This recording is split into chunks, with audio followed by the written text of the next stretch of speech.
उसके लिए कोई एक्शन तो लेना पड़ेगा। तो मैंने उन्हें पकड़ने की कोशिश करी, तो उन्होंने मेरे पे पिस्टल दिखा दी और मैंने सोचा पीछे हो जाऊंगा तो नहीं चलाएंगे, लेकिन उन्होंने फायर कर दिया।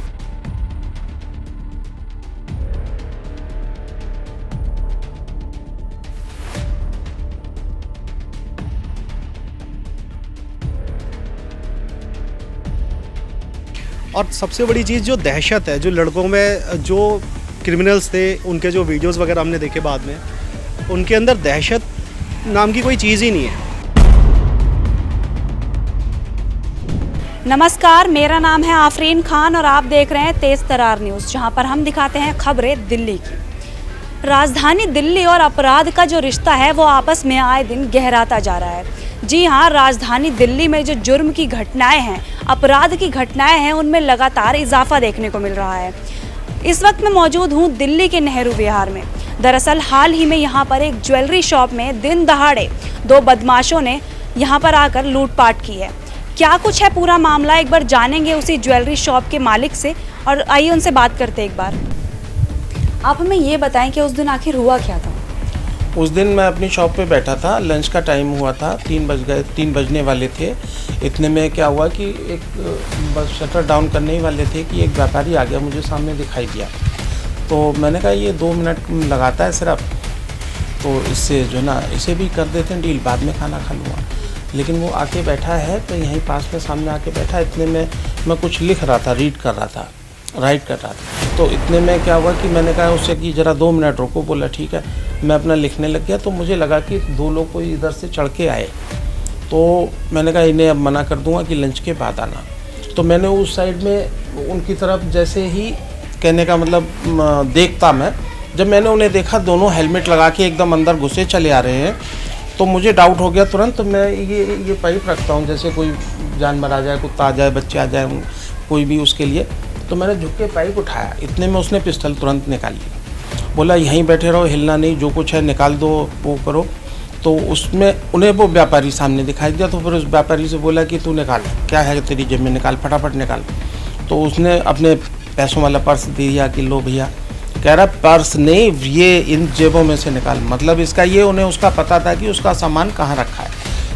उसकी जेब में से उसने फिर एक पैकेट निकाल के दिया। वो रोने लग गया। तो मेरी वाइफ ने अंदर से सुना कि भाई की कुछ आवाज़ जैसे अलग सी लग रही है। तो उसने आके वहीं से दूर से देखा, तो उसके हाथ में पिस्टल जब देखी ना, और तो उसने मेरी वाइफ को भी दिखाया, हिलना नहीं, शोर मत मचाना, बिल्कुल शांत खड़े रहो, और ऐसे करके नहीं तो गोली मार दूंगा। और मेरी तरफ फिर पिस्टल कर दी। तो वो कुछ डर भी गई और कुछ दिमाग भी काम कर गया। तो वो दिमाग, मैंने उसको आँख से इशारा कर दिया तो वो उसको समझ गई। वो उधर वाला घर का गेट खोल के ना उधर से भाग गई बाहर, और पब्लिक को इकट्ठा करने लग गई। अड़ोसियों पड़ोसियों को दरवाजे खटका दिए, बैल बजा दी। ये जो गेट पे आदमी खड़ा था, इसे ये लगा कि अब ये इकट्ठी हो जाएगी पब्लिक, तो हम गिर जाएंगे, फंस जाएंगे। तो उन्हें ज़्यादा मौका नहीं मिला। फिर उसने उसकी दूसरी जेब से उसका दूसरा पाउच निकाला सोने का। वो दोनों पाउच निकाल के मेरी तरफ फिर गन की, उसकी तरफ की कि अब कोई हिलेगा नहीं, यहाँ से हटेगा नहीं, और वरना गोली मार दूंगा, गोली चला दूंगा। और इतना करके ये पहले वाला वो जाके उसने मोटरसाइकिल पहले ही स्टार्ट उनकी बिल्कुल तैयार खड़ी थी, और दूसरा ही गया तो दोनों बैठे भागने के लिए। मेरा बेटा ऊपर की मंजिल में था। तो वो उसे कुछ पता चला, सामने वाले छज्जे से सामने वाले पड़ोसी ने बताया कि तुम्हारे यहाँ नीचे दुकान में कुछ हो रहा है, कुछ गड़बड़ हो रही है। तो ये भागता हुआ आया, जब तक वो मोटरसाइकिल पे दोनों बैठ चुके। आप मुझे ये बताएं, ये जो घटना है, ये जो वारदात है, ये किस दिन हुई थी? ये 30 तारीख को हुई थी। क्या समय हो रहा था? लगभग 3 बज रहे थे। अब आप मुझे ये बताएं, वो जिस कारोबारी की आप बात कर रहे हैं कि जो आपकी दुकान में आया था, क्या वो आज से पहले भी आपकी दुकान में आते रहते हैं? पहले भी आता रहता था। उसका दरअसल नोज पिन, नाक की लौंग और नोज बाली, इन दोनों का काम करता है वो। तो वो अपना सामान लाता है, उसमें से हमें जो पसंद आया, ग्राम 2 ग्राम जो मुझे लेना था होता है, वो हम ले लेते हैं, उसकी पेमेंट कर देते हैं, वो चला जाता है। उसका ये रूटीन हर 15 दिन में लगभग आता रहता है। और मैं बात करूँ, ये जो आपकी ज्वेलरी शॉप है, ये कितने साल पुरानी है? ये लगभग देखिए, हमने ये मकान यहाँ पे 2005 में ख़रीदा था, और लगभग 2006 में हमने चालू कर दी। पिताजी ने चालू करी थी। पहले मैं सर्विस करता था, अकाउंटेंट का काम करता था, तो पिताजी ने चालू कर दी थी। तो जब से ही चल रही है। फिर उसके बाद में जब पिताजी एक्सपायर हो गए तो मैं बैठने लग गया। 2013 में पिताजी एक्सपायर हुए। अच्छा, आप मुझे ये बताएं, वो जो कारोबारी आया था और जिनका सामान जो उन बदमाशों ने है उड़ा लिया था, उसकी अगर मैं बात करूं कीमत की, तो क्या कीमत होगी मार्केट में? कीमत देखिए ऐसे है कि वही 4 लाख के राउंड होगी, अंदाज जो अपना अंदाजा है जी। और जो बदमाश थे वो कितने लोग आए थे? 2 लोग आए थे, दोनों ने काला हेलमेट पहन रखा था, मास्क लगा रखा था, धूप का चश्मा लगा रखा था। एक ने ब्लूइश कलर की शर्ट पहनी हुई थी, लगभग वाइट जैसी थी, और एक ने ब्लैक। यानी कि आप चाह कर भी जो है उनकी शक्लें नहीं पहचान सकते, क्योंकि उन्होंने इस तरह से अपने आप को कवर कर रखा था। अगर देखिए सामने खड़े भी हो जाएंगे तो भी मतलब बहुत मुश्किल होगा पहचानना। हाथों में ग्लव्स थे, कोई वो तो ऐसा लग रहा था जैसे बिल्कुल एक्सपर्ट क्रिमिनल थे, या जो ना इस तरीके से प्रोफेशनल थे कि उन्हें पहचान उन्होंने कोई सबूत, कोई क्लू। जो मोटरसाइकिल बाद में पुलिस वालों ने उनकी नंबर प्लेट देखी, जब वो उसके बारे में पता किया तो पता चला कि वो उस नंबर की मोटरसाइकिल आज से कई साल पहले स्क्रैप हो चुकी है। क्या इस तरह की वारदात जो है पहली बार हुई है, या आज से पहले भी ऐसी वारदातें यहाँ पर होती रही हैं?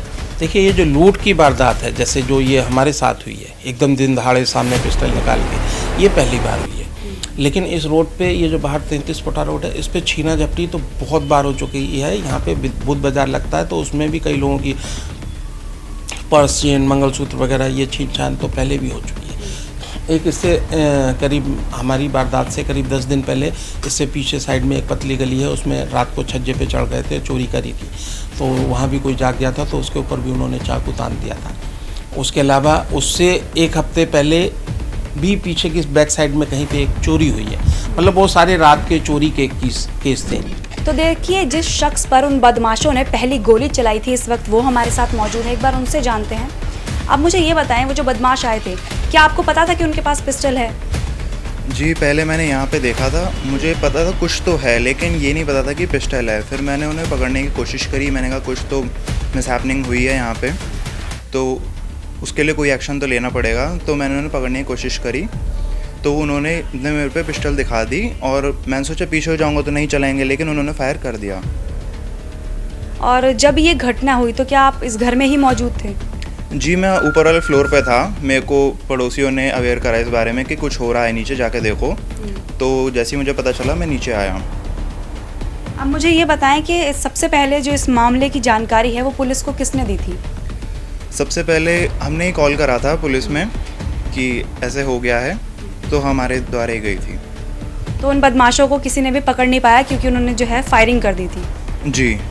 तो देखिए, जिस ज्वेलरी शॉप पे जो है ये लूटपाट की जो वारदात है उसे अंजाम दिया गया था, और उससे ही थोड़ी दूर पे अगर हम चल के जाएं तो वहाँ पे जो है दूसरा जो शख्स था जिसको फायरिंग कर दी थी, जिसके ऊपर जो काफ़ी ज़ख्मी हुआ था, आइए आपको वहाँ पर लेके चलते हैं। और जो लोग उस वक्त मौका वारदात पे मौजूद थे, एक बार उनसे जानेंगे।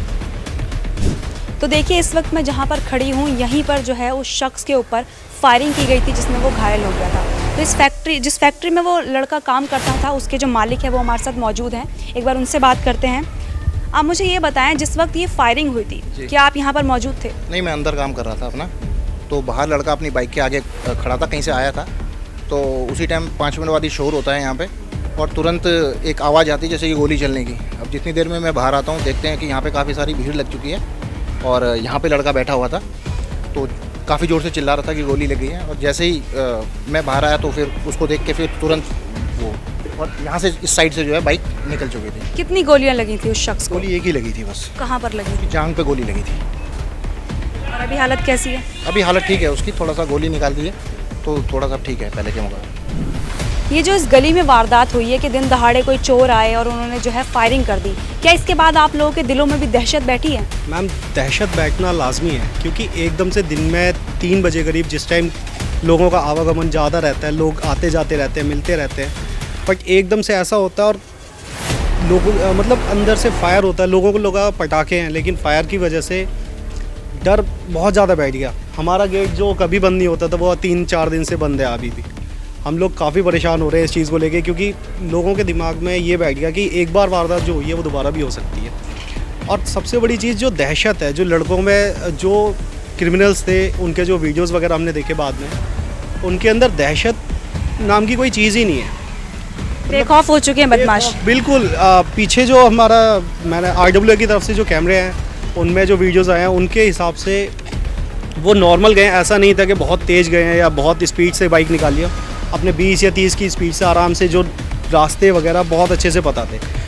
इसके लिए अब पुलिस प्रशासन की तरफ से तो हमें पूरा आश्वासन दिया गया है और मेहनत भी कर रहे हैं, ऐसा नहीं है। मेहनत उस दिन कम से कम 10 से 12 टीमें लगी हुई हैं, तो मेहनत कर रहे हैं। अब देखते हैं, 24 घंटे का उन्होंने वैसे अल्टीमेटम दिया था, लेकिन अभी क्या होता है, अभी तक तो कुछ भी क्लियर नहीं है। हमने इस ज्वेलरी शॉप के मालिक से बात की और जानने की कोशिश की कि आखिर ये पूरा मामला क्या था। तो देखिए, मामला कुछ यूँ था कि 30 अक्टूबर को जो है 2 बदमाश बाइक पर सवार होकर आते हैं पूरी तैयारी के साथ। जैसा कि इस दुकान के मालिक ने हमें बताया कि वो पूरी तैयारी के साथ आते हैं, हेलमेट लगाया होता है, मास्क लगाया होता है, ब्लैक कलर के गॉगल्स लगाए होते हैं ताकि कोई भी जो है उन्हें पहचान ना पाए। वहीं बात करें जिस बाइक पर वो सवार होकर आए थे, वो बाइक काफ़ी टाइम पहले ही स्क्रैप में जा चुकी थी और उसकी जो नंबर प्लेट थी वो भी फेक निकली। जी हाँ, जो नंबर थे उस पर बाइक पे वो भी नकली निकला।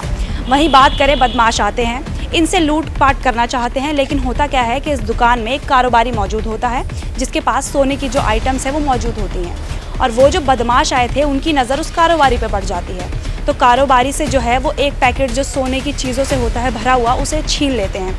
वहीं जब ये पूरा मामला जो है सुनार के घर वालों को पता चलता है तो वो गली में आके शोर मचाना शुरू कर देते हैं और यहाँ पर जो है लोग इकट्ठा हो जाते हैं, जिससे डर कर जो दूसरा वाला बदमाश होता है वो पहले वाले को इशारा कर देता है कि यहाँ पर कुछ गड़बड़ हो रही है, लोग यहाँ पर इकट्ठे हो रहे हैं और ये उनके लिए खतरे का संकेत है। जिसके बाद जो है वो लोग यहाँ से फरार होने की तैयारी में होते हैं, बाहर आते हैं और यहाँ से फरार होने लग जाते हैं। जी हाँ, और बात करें, जब इन लोगों ने यानी कि जो सुनार हैं उनके बेटे ने उन बदमाशों को रोकने की कोशिश की तो उसने उनके ऊपर फायरिंग कर दी। हालांकि यहाँ पर शुक्र ये रहा कि उनके जो बेटे हैं उनको कोई भी गोली नहीं लगी। वहीं आगे जाकर जो है बदमाश एक और लड़के पे फायरिंग कर देते हैं जिसके पैर पर गोली लग जाती है, जिसके बाद उस शख्स को जो है हॉस्पिटल में एडमिट करवाया जाता है। वहीं आपको बता दूं कि गली में मौजूद लोगों ने जो है पुलिस को इन्फॉर्म किया इसके बारे में और जो है पुलिस आई, उसके बाद जो है पुलिस ने अपनी कार्यवाही शुरू की। 30 अक्टूबर से लेकर आज 2 नवंबर का वक्त हो चला है, लेकिन अभी तक इस मामले में किसी की भी गिरफ्तारी नहीं हुई है। अब यहाँ पर कुछ सवाल खड़े होते हैं। सवाल ये कि पहला, कोई दिन दहाड़े आता है, यानी कि ये जो वारदात है वो दोपहर में 3 बजे की है। 2 शख्स आते हैं दिन दहाड़े, उनके पास पहले तो पिस्टल कहाँ से आई?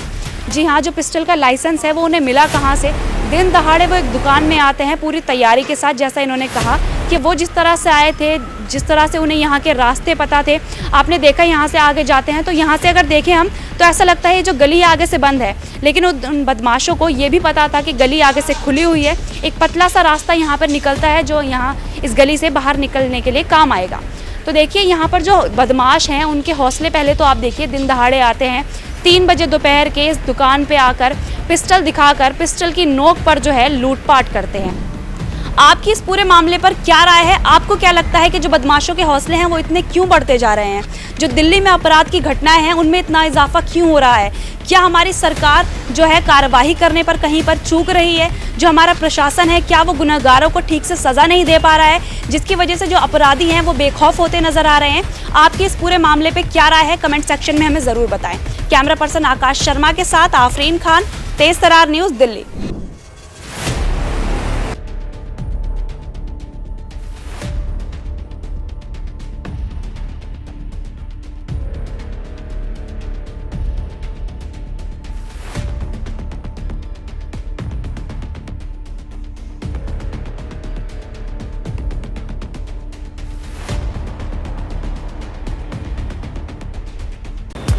अगर आपको हमारी ये वीडियो पसंद आई हो तो इसे लाइक एंड शेयर करना ना भूलें। साथ ही हमारे चैनल को जरूर सब्सक्राइब करें। इसके साथ ही बेल आइकन भी जरूर दबाएं जिससे दिल्ली से जुड़ी तमाम खबरों की नोटिफिकेशन सबसे पहले आप तक पहुंचे।